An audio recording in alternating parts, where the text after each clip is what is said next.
The CBS Radio Mystery Theater presents...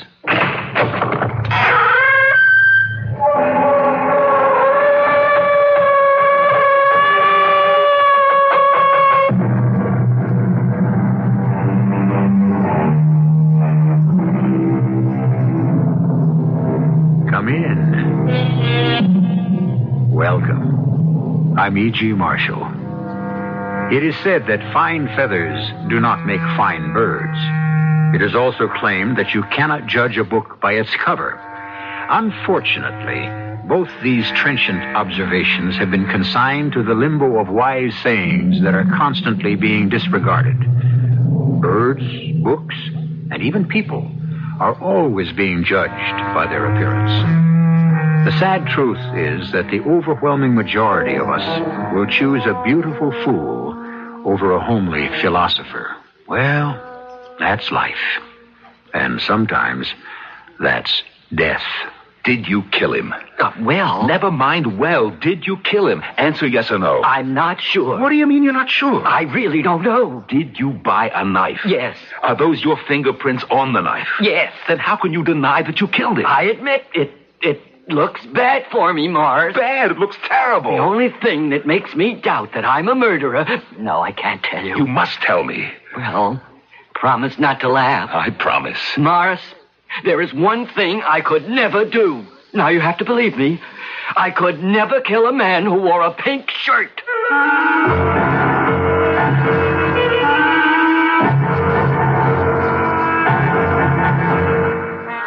Our mystery drama, The Rape of the Maia, was written especially for the Mystery Theater by Dann and stars Arnold Stang and Norman Rose. I'll be back shortly with Act One.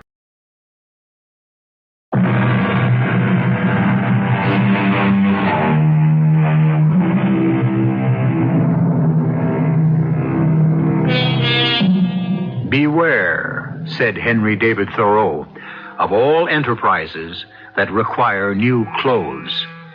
That was all very well for Henry T., who liked to live single-o at Walden Pond, where he could commune with frogs and flowers and field mice.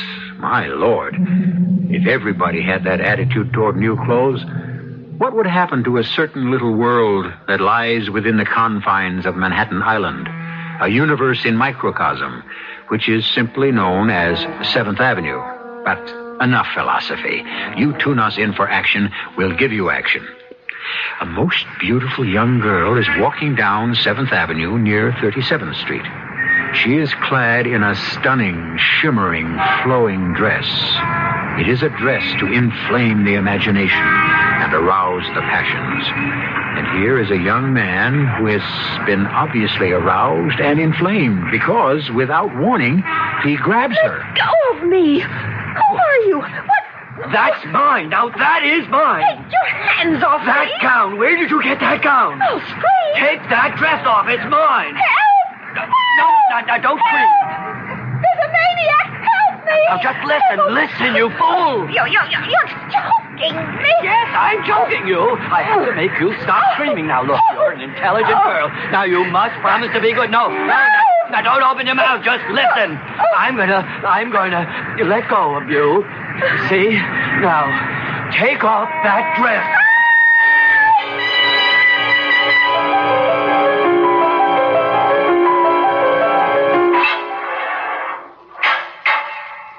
Thank you, officer. I shall call when I require your services again. I'll kill him. I'll destroy him utterly. Vaughn, it's too early in the morning to talk about killing. He stole the Maia. He stole the Maia. All right, so he stole the Maia. Oh, sure, you could say, all right. Is the Maia your inspired vision? Was the Maia distilled from your blood? You fat Philistine. I'm trying to lose weight. I shall assassinate that depraved thief. You'll be out of here by lunchtime. I'll let out his heart's blood. Now, Vaughn, we have to get back to work. The show is in 13 days. I need another design. Morris. How can you speak of new designs? I lie here violated, ravaged, distraught. Give me something I can produce for $49.95. Leave me, Morris, with my grief. A simple little frock with a collar. Vaughn, what do you think about a collar? Oh, that viper. That viper. I allowed him to sit at my feet, basking in the rays of my creativity. I got it. Let's bring back the Peter Pan collar. And that infamous wretch plunges a poisoned dagger into my back. Vaughn, listen to me. The reason you're getting off easy, I saw that girl's father last night. I thought if I would explain to him about the Maia... The rape of the Maia. How you designed this gorgeous dress, and for only $39.95. Be my witness, Mars. The dagger he plunged into my back is the dagger I shall thrust into his heart. But I take a look at the father, a giant, a hard hat. When I say who I am, he says, "What do you want?" I'm telling you, if looks could kill, I'd be a corpse. To design the Maia. Maia, daughter of Atlas and Diana. I was inspired by the ancient gods themselves. But I explained to him how you created such a masterpiece and had it stolen from you by your best friend, who turns around and sells it to another manufacturer. Why, this big giant, you know what? He just sat down and cried. Through the heart, through his false, perfidious heart, I shall stab him. So, no charges, everything's fixed. I shall rid the world of an abomination that calls itself Perry Fullerton. You come right back to work this afternoon. I shall never take pencil in hand again. Leave me with my grief. All right. God! You know, Vaughn, when I heard that you were arrested for attacking a girl, well, how could I believe it?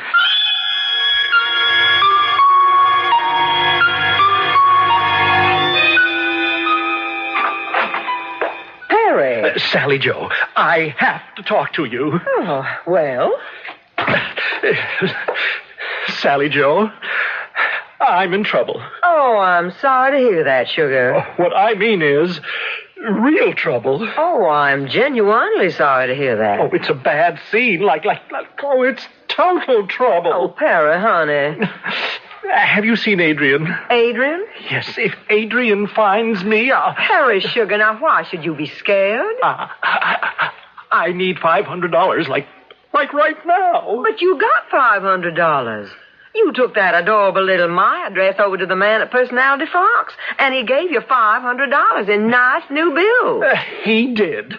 Well, then you have the $500. Well, what? He don't have the 500.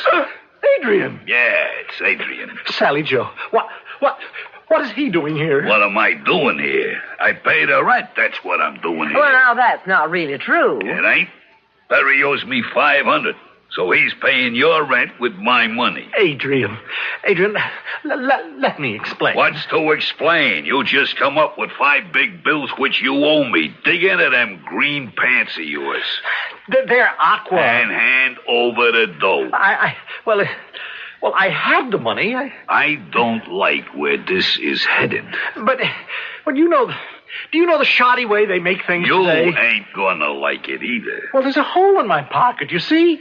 And the money just slipped out. I'll tell you where the dough slipped out. You stopped off on the way down here. You laid the whole 500 on some nag. That's not true. The race is over, but your nag is still running. Now, Adrian, don't press me. You see this little slip of paper? Read it. Nobody pushes me around. Everybody pushes you around, punk. Read what it says on the paper. Maia, 500 PF. Well? That's your marker. You put 500 on her nose and she come in dead last. Maia, how could a horse named Maia lose? Vaughn and I designed a gown called Maia. Vaughn and you? Oh, now, sugar. Oh, you're always trying to put me down, Sally. Vaughn warned me about you. Shut up. She's on your side. She showed you how to raise 500 by stealing the dress design. But the natural-born sucker like you can't pass by a betting parlor or a bookie. You must have dropped the whole 500. I told you there was a hole in my pocket. The money burned the hole in it. You treat yourself pretty good on my dough, don't you? Punk. You must have paid $50-$60 for that red shirt. It's pink. Flamingo pink. You don't make a sucker out of me. Adrian, sugar, you're raising your voice. This punk, I'm gonna kill him. That that won't get you your $500. It'll get me something else, satisfaction. Adrian, you can't afford to kill a person just for satisfaction. Why not? Why can't a guy do something just because he wants to? I'm human. I got needs. Adrian. Hey, now, you've got to fold up that knife. Adrian. You don't want to kill me. But I do. I'll pay you. You ain't never gonna pay me. No, but I will. I swear I will. You had the money. I know. And on the way down here, well, I heard about a good thing in the Fifth at Starlight Park at 8-1. Oh, his name was Clothes Horse. Can you imagine? Clothes Horse, and I'm a designer. You're an assistant designer. So I thought, well, I'd have enough to pay you back plus Clothes Horse. Oh, if you were me, wouldn't you bet your life on Clothes Horse? Do you know what you are? You are a hunch better. Oh, yes, indeed. I am a hunch better. You know what happens to hunch betters? They die broke, you understand? Oh, yes, indeed, I do. They die broke. So, as long as you're broke, why shouldn't you die now? No, I swear to you, Adrian, I'll get that money. I'll pay you back, only please don't kill me. Oh, I don't know. How can a soft-hearted guy like me expect to get anywhere in this world? Oh, believe me, Adrian. Forget what you hear.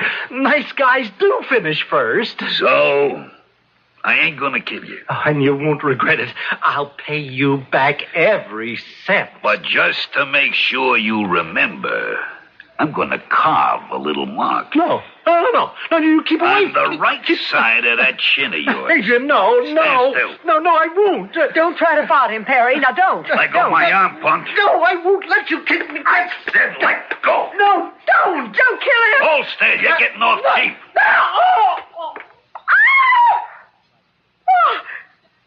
You killed him. I told him to stand still. It was his own fault. Oh, the blood. Look at that blood all over his shirt. Who's that? Open up, Perry Fullerton. I know you're in there. Open the door and face me. Keep still or go away. The door. What about the door? Perry Fullerton, you have raped the Maia. You shall reap the whirlwind. The door. It isn't locked. Oh, what'll we do if he turns the knob? In this package, I have a gift for you. Come, let me look at your face as I unwrap it. Perry Fullerton, you forgot to lock your door against fate. You're a dead man. I'm gonna. Why, he just fainted. You know this creep? Well, sure, of course. His name is Vaughn. Oh, not anymore, it ain't. It's just been changed. It has? To Patsy. Leave me make a few arrangements.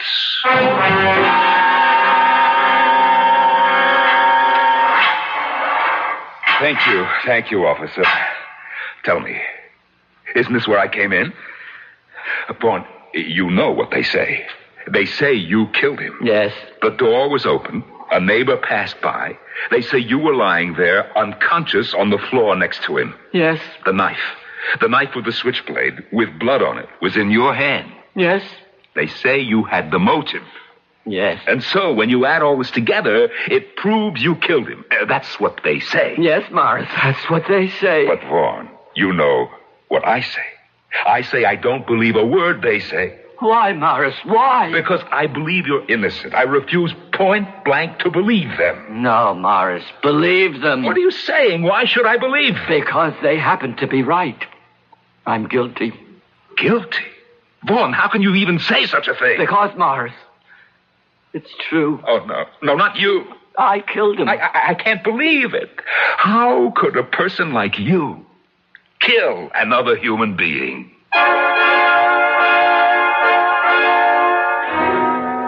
What a pointed and pertinent question. How could Vaughn have done it? Especially since we were present and know full well how matters went. The usual procedure is for the guilty to claim innocence. Here, on the other hand, is an innocent who claims guilt. Well, that's why we have a second act. so we can turn the screw even tighter.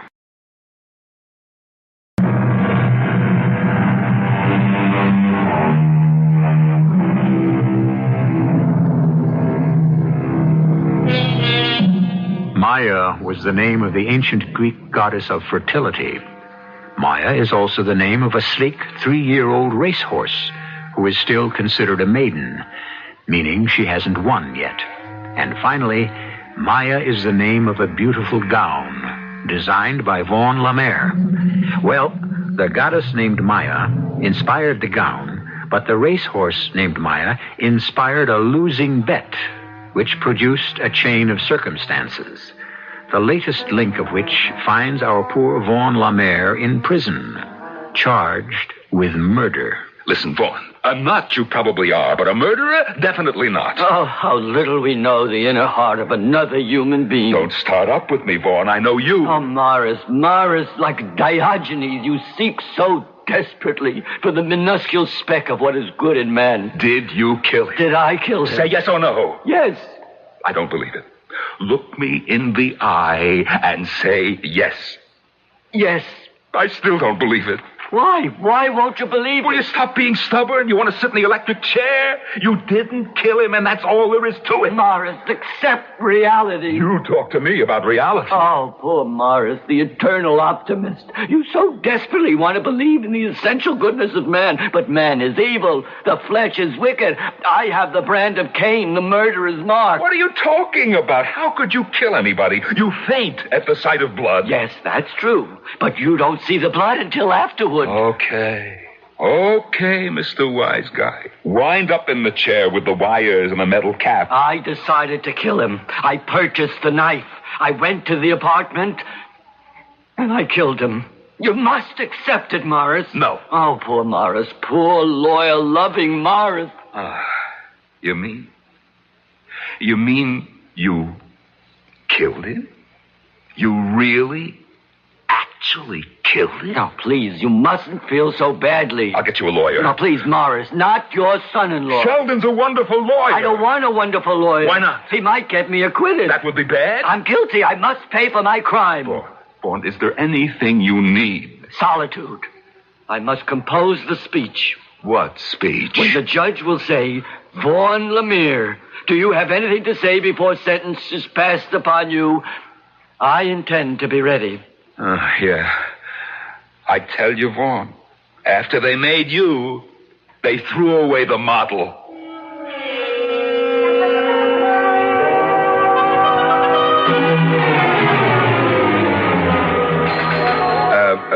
Lieutenant Valentine. What can I do for you, Mr. Goodman, Morris Goodman of Goodman Originals. We're almost neighbors. I hate to bother you in the middle of a working day. Oh, that's perfectly all right, Mr. Goodman. We at your police department are public servants, constantly at your disposal. Yeah, well, it's about Vaughan Lemaire. Oh, yes, Vaughan Lemaire. Are you a blood relative? Well, I'm closer than that. He's my designer. Well, how may I help you? Well, I just can't believe he would commit a murder. Why can't you believe it? Well, because... because people we know do not commit murder, correct? Murderers are subhuman, evil, strange. But he's such a gentle person. He's crazy, maybe, but... Yes, but there's an extensive literature on the subject. Now, are you familiar with Kovalevsky's theory of supportive denial? Yeah, no, I'm not sure. Well, in a situation where the accused is an outwardly gentle, law-abiding person who does not fulfill the normal stereotype of the psychotic with homicidal tendencies, his immediate personal community will weave a protective web. Yes, I think I understand. Yes, to protect the murderer, yes, but also to protect their own emotional investment in him. Yes, but even so... Well, our faith in a cause, in a belief in another human being dies hard. But fact, as Trevelyan wrote, is usually the killer of faith. So, motive? Under Perry Fullerton's body, this slip of paper. Please read it. Maia, 500, P.F. A note to himself. Now, he could get $500 from PF for personality frocks or the Maia, which he did. Yes. The knife itself, switchblade, blood-stained, and with his fingerprints on the handle. Yes. Tell me, what's in that box? The one with the gift wrapping. It looks like something he bought at Julio's down the street. Inside this gift wrap box was nothing. Why would he bring a gift-wrapped box with nothing inside? For a symbolic reason. Perhaps because what he was truly bringing Perry Fullerton was death. Yes. And finally, this document, his confession, fully and freely given, in which he admits the murder. Well, Mr. Goodman? To prove murder, we must show the accused is guilty beyond the shadow of a doubt. Now, are you still in that shadow, Mr. Goodman? No. No, you're right. I didn't want to believe it, but how long can I insist the earth is flat? Thank you, Lieutenant.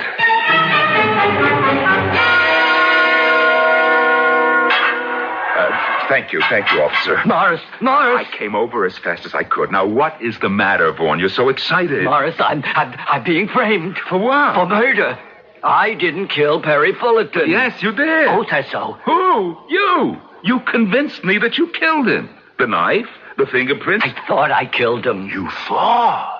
How could you think? Because I was making a natural assumption. Oh, is that so? I had every intention of killing him. Therefore, I went to Julio's. I purchased a knife. I went to the apartment.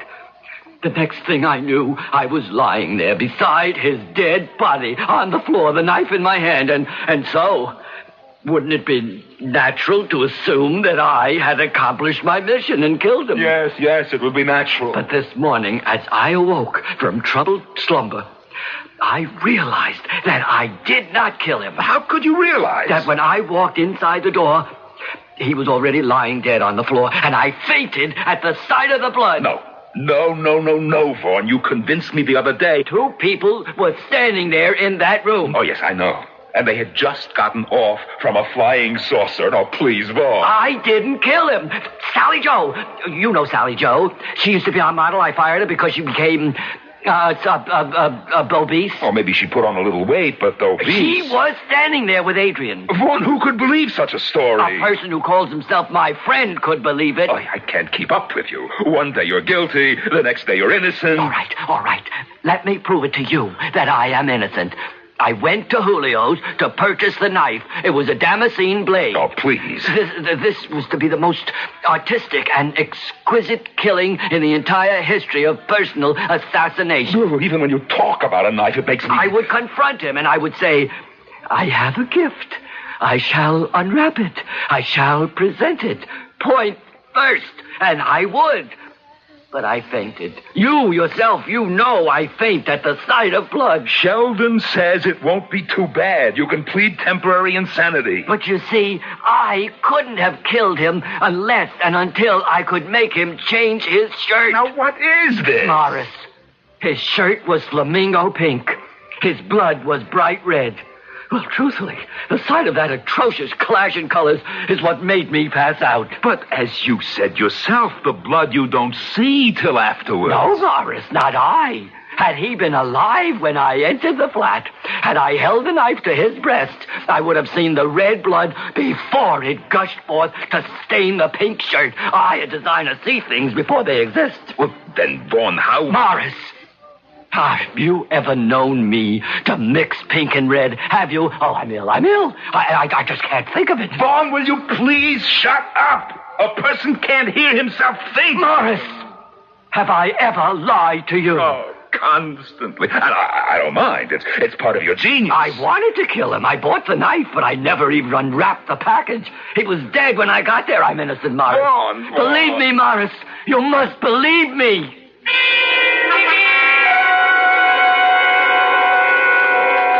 I understand, Mr. Goodman, and there is also an extensive literature on that subject. Is that so, Lieutenant? Have you read Feuerbacher on immaculate cancellation? Well, I couldn't be sure. Unwilling to face the fact of murder, the worst of crimes.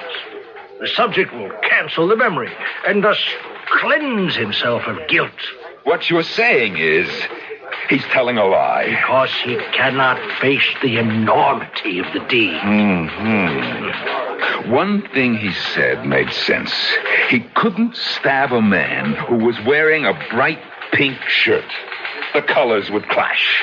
You're saying he wouldn't violate his artistic principles? Yes, that's what I'm saying. Why not?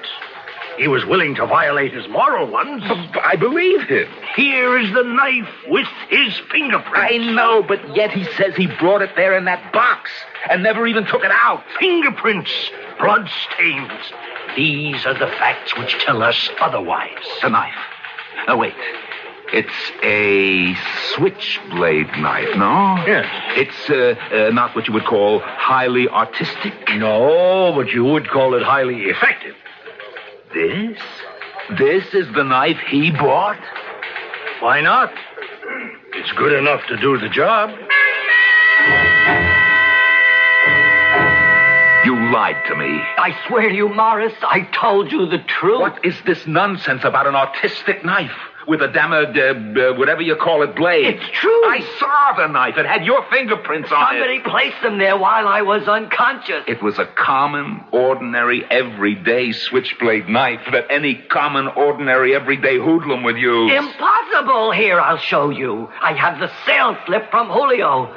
Well, I don't have it with me. They took everything out of my pocket. Vaughn, please, you should really tell me the truth. But it's true. Ask Julio. He'll tell you. Just ask Julio. You know, Vaughn, he walks up the aisle and down the aisle and pounds his fist on the counter. He's going to kill Perry Fullerton. Can I sell him a knife?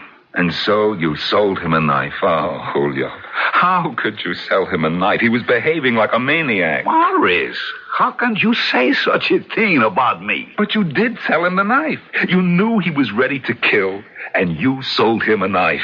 I sold it to him, and I didn't sell it to him. At the same time? At one at the same time. You realize we're discussing a physical impossibility? Listen to how clever I did it.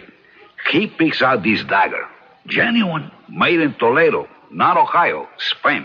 Continue. And he wants it gift wrapped. This much I know without you. What you don't know is how I gift wrap it. I gave it to Regina. Oh, she still works? I thought she got married. On the receipt, I write the letters C-O-P. Cop. That spells cop. It also stands for cooling off period. When I sell an angry person a weapon, I make sure he don't walk out of the store with it so he can commit murder on the spot. So what do? I give the signal to Regina not to put it in the box. So she gift wraps an empty package. A day or two later, the customer comes back, but he ain't angry enough to kill anybody anymore.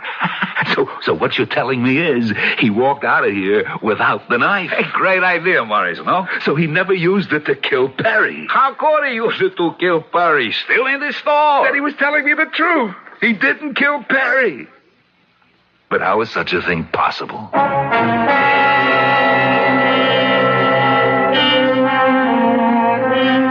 Well, you knew it all along. But then, of course, you were there when it happened.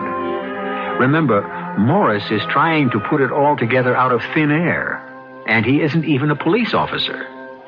What is Morris going to do to convince people of Vaughn's innocence? With ethereal characters like Vaughn, there's really nothing solid to hold on to. Yesterday, Vaughn was guilty. Today, he's innocent. Will the pendulum swing again tomorrow? We still have a third act.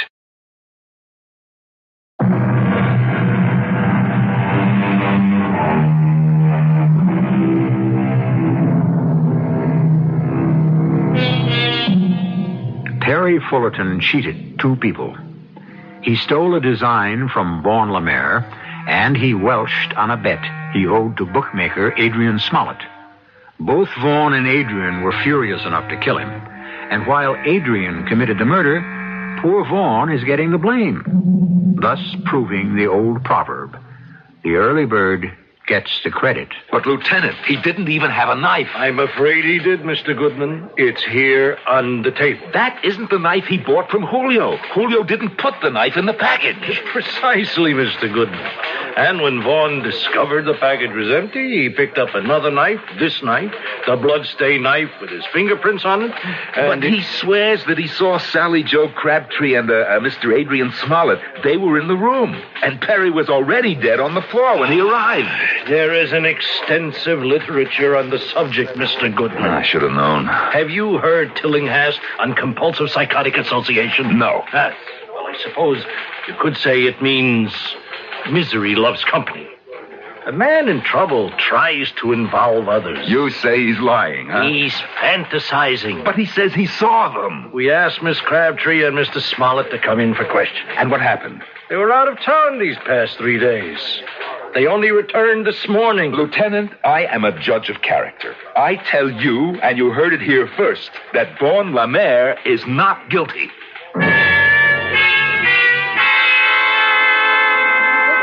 Morris. Hello, Julio. Morris, when a man eats lunch, he should have a smile on his face. With this weight on my heart, how can I have a smile on my face? Vaughn?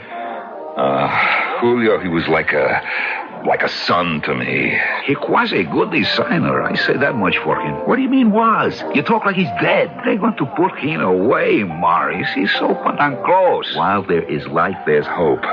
But is that enough? Hey, listen. Do you want to bet on a horse? Did I ever bet on a horse in my life? You things, Morris. That's the secret of keeping young. This is a horse you, in particular, should bet on.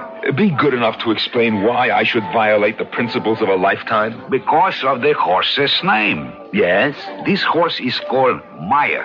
M-A-I-A. Hey, that was the name of Vaughn's design. There's a horse called Maia also. I never heard of him. I think he's a horse. You mean lady horses also run, along with the men? That's why I understand. Huh, only in America? No, Puerto Rico too. A horse called Maia. I can't get over it. Regina, she read the papers a lot. I always said she was an intelligent girl. She read the one ads to find a job for her husband. The actor. The one ads are near the racing pages. And there, she sees a horse named Maia. He's going to race at Southern Gardens. I never heard of it. Me neither.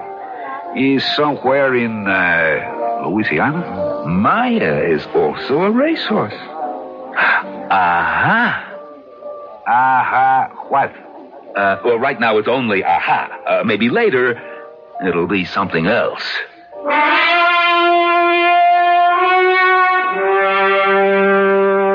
Morris, I swear to you, I did not kill him. But he is dead. Well, of course he's dead. Then somebody had to kill him. But it wasn't me. Then who else could it be? Are you asking me, Morris? Is there somebody else sitting in this cell that I could ask? By a detective. Am I? For the last week, I haven't been in the shop even. I don't know who could have killed him. Tell me, does he owe money? He's dead, and I must protect his name. Then I say goodbye right now. Morris, he didn't know what he was doing. You see, he was desperate. He needed $500. I refused him. That's why. That's why he stole the Maia. Tell me, did he bet on horses? Oh, can't we leave his memory green? Yes or no? Oh, yes. Morris, why this inquisition? This man, this Adrian Smollett, what does he do? I think he's a gambler. Aha! Now it fits. Now it's a perfect size 10. What are you saying, Morris? But my problem is, how do I sell it?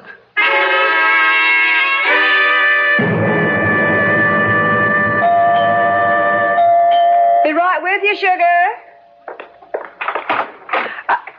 Oh, it's Morris. May I come in? Well, certainly, Morris. Well, it's a very nice-looking place. Well, thank you, Morris. I haven't had a chance yet to say how sorry I am about Perry. After all, you and Perry... Thank you again, Morris. You're so sweet. I wonder, could you do me a small favor? Why, I'd be delighted, Morris.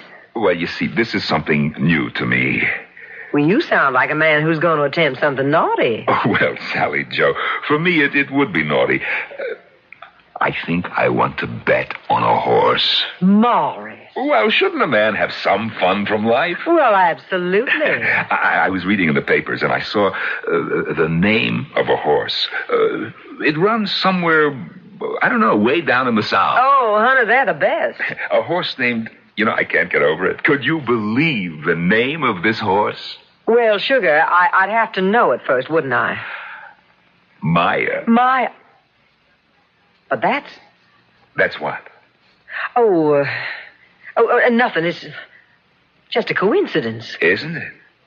True, it was stolen. No, let us not say that. He's dead, poor Perry. Let him rest. Anyhow, it was Vaughn's greatest design. And now I see a horse named Maia. Isn't this fate? Let me see the paper, Sugar. Oh, yeah, here she is at Southern Gardens. Oh, my goodness, she's running at 32 to 1. Is that a fact? So let me see now. For $500... $500? I should get back $16,000. Well, it'll make up a little bit for what we lost on the Maia. You want to bet $500? Is it too small a bet? Oh, no. I think it's just fine. I was wondering if you could do me a favor. Oh, yes, of course, a favor. Well, you see, I don't know any bookmakers. I mean, after all. Oh, I understand. So I was wondering if you... Well, certainly. You want me to call one? On the telephone? It was like a taxi cab. Oh, well, it's the easiest thing doing. You just pick up the phone and there you get right through. Now, you hold on just a minute.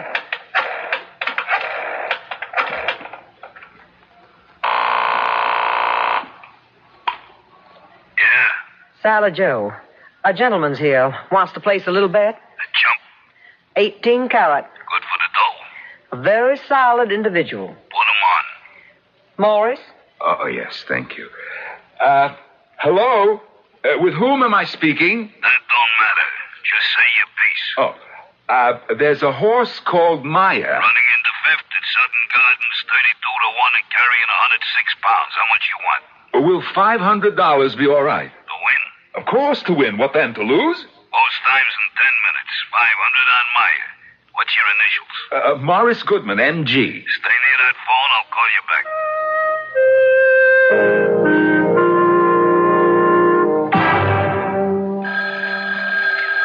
It's for you, Sugar. Answer it. Hello, Morris Goodman speaking. She run out of the money. What does that mean? It means you lose. Oh. It also means you gotta pay me 5 big bills. Yeah, I understand. You got it on you? Would I bet if I didn't? You are a man in a million. Stay there. I'll be right over.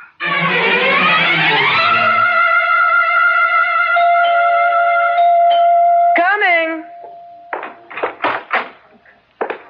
You got my 500? What a business. How quick money changes hands. You're new, huh? You got my 5? Let me ask you a question. Yeah? How could you prove I made such a bet? I got it written down. You write down every time somebody makes a bet with you. Don't you keep a record in your business who owes what? Well, I got an accountant. I keep books. What have you got? I got slips. Slips? Slips of paper. Do you deny you made the bet? Oh, no, I made it. Then hand over my 5. Could I see my slip first? What do you want it for? Oh, a souvenir. Okay. Yeah. Maia, 500 MG. It's an expensive slip of paper. Yeah. Come on, Morris. Hand over my dough. You are under arrest, Adrian. What? Sugar. What kind of joke? It's no joke. I'm serious. You chump. Did you ring in a cop on me? Sugar, it's Morris Goodman. I am making what is known as a citizen's arrest. Any citizen is Listen, empowered I don't like this. Give me my dough or you're going to like it a lot less. I am arresting you for the murder of Perry Fullerton. Hey, wait a minute. Now, you want to be careful, Mr. Goodman. Listen, Morris, I can take a joke. You were here and you killed him. You're crazy. Vaughn says he saw both of you here. Why shouldn't he say that? It's his word against ours. We were in Atlantic City. Well, you make sure you can prove it. Where did you stay, huh? With whom? Have you got receipts, tickets? I think I'm gonna have to take care of this chump. Don't be crazy, Hadrian. What can he prove? I can prove that this slip of paper of yours is exactly the same as the one that was found on the floor under Perry Fullerton's body. It's the exact same paper, the exact same handwriting. Yours. Oh, I gotta kill this clown now. Lieutenant Valentine thinks it's a note Perry wrote to himself. He thinks Maia 500 PF means Personality Frocks would pay him $500 for the Maia. But this is a bet slip. Your slip. PF is Perry Fullerton. He's too smart, too smart. You can't kill him here. No, we'll take him someplace quiet. All right, you get moving, chump, and don't make a noise. You certainly have enough knives. Just stay close to me and shut up. Where's everybody going? Look out for him, Julio. He's no trouble. You saw Morris with one hand. What are we doing? We're making a citizen's arrest. Hey, that's fun. We should do this more often. No, thanks. Once is enough for me.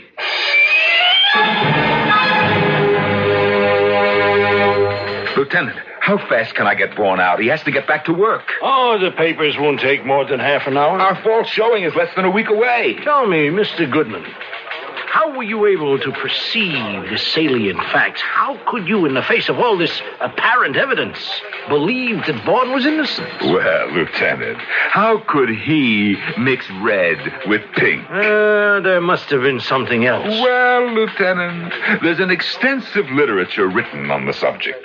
Have you ever heard the poem that says, "Let me clasp his hand and call him friend, and I'll stand by his side till the bitter end"? Who wrote that? Who do you think? Morris Goodman.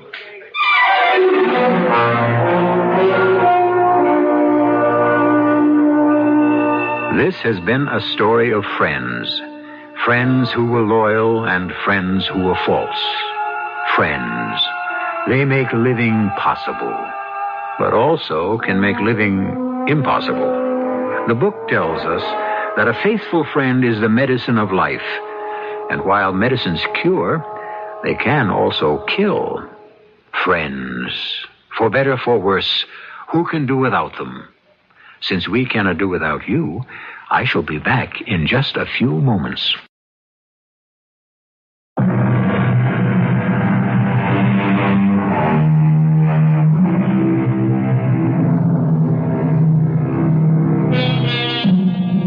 Vanity of vanity, said the preacher. All is vanity. And our story was based on one of mankind's greatest vanities, the adornment of the body. And yet, is it so sinful for a woman to wish to appear lovely? After all, isn't a well-dressed woman sweeter to look upon? Besides, it gives gainful employment to so many people. And it has given us a subject for a tale of murder. Our cast included Arnold Stang, Norman Rose, Jackson Beck, Earl Hammond, and Joan Shay. The entire production was under the direction of Himan Brown. And now, a preview of our next tale. Then you are saying that one of us may somehow be involved in this, incident. I'm sure the man is joking. I, for one, care not for a man's jokes. And I say to you again, beware, ye who enter Albion's castle. Those of you who would mock this uneasy resting place will perish among these ancient stones. This is holy ground, coveted by the Celtic god. Agreed. But in case the druid god forgets to covet this place, I suggest we send someone for the police. He's right. We should not wait another minute. All right, then it's settled. While the others remain here in guarded silence, one of us will leave immediately and inform the authorities. Yes, Peter. But who? This is E.G. Marshall inviting you to return to our Mystery Theater for another adventure in the macabre. Until next time, pleasant dreams.